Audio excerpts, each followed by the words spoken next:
நான் ஒரு விவசாயி. எனது பேர் ஏகி சுந்தரம். நான் மட்டக்களப்பு மாவட்டம். நான் ஒரு விவசாயி. எங்கள் வெள்ளாமை இன்றைய நிலையில் பூக்கும் நிலைக்கு வந்திருக்கின்றது.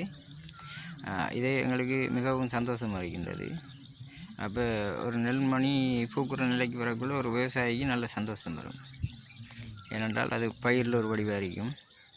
அது பயிர் முந்தின ஒரு நிலையில் வரக்குள்ள ஒரு வடிவாக இருக்கும். அது ஒரு குடலையாகி வர வயதில் ஒரு வடிவாக இருக்கும். அடுத்தது பூக்கும் வயதில் ஒரு வடிவாக இருக்கும். அடுத்தது பால் பிடிச்சி காயாகும் வயதில் ஒரு வடிவாக இருக்கும். அடுத்தது விளைஞ்சி வரும் பருவத்தில் ஒரு வடிவாக இருக்கும். அப்படி விவசாயத்தில் கன வடிவுகள் ஏற்படலாம். அதை நாங்கள் ரசிக்கக்கூடிய மாதிரி ரசித்து கொள்ளலாம். இது இந்த நிலைக்கு தான் இருக்குது. இந்த நெல் இப்போ பூக்குற நிலையில் வந்திருக்குது. இது இப்போ நான் எடுக்கக்குள்ளே இன்றைக்கி இப்போ ஒரு காலையில் ஒரு 8 மணி அந்தளவு. ஆனால் இது ஒரு 10 மணிலேருந்து பூக்க வலிக்கிடும்.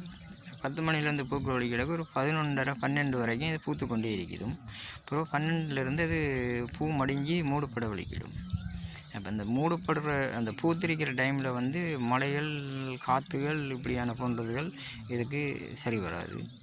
அப்போ காற்றடித்தால் என்ன செய்யும், அதில் பூ கொட்டிடணும். மழை பெஞ்சால் என்ன செய்யும், அதை விரிஞ்சு கொண்டிருக்கக்குள்ளே வாய்க்குள்ளே தண்ணீர் போகும். அப்போ தண்ணீருக்குள்ளே போகிற நேரம் அது அந்த மகரந்தமணி செயலிழந்து போகும். அப்போ அது செயலிழந்து என்றால் அது பதறாக காண்பிக்கப்படும். அடுத்த வீடியோவில் சந்திப்போம்.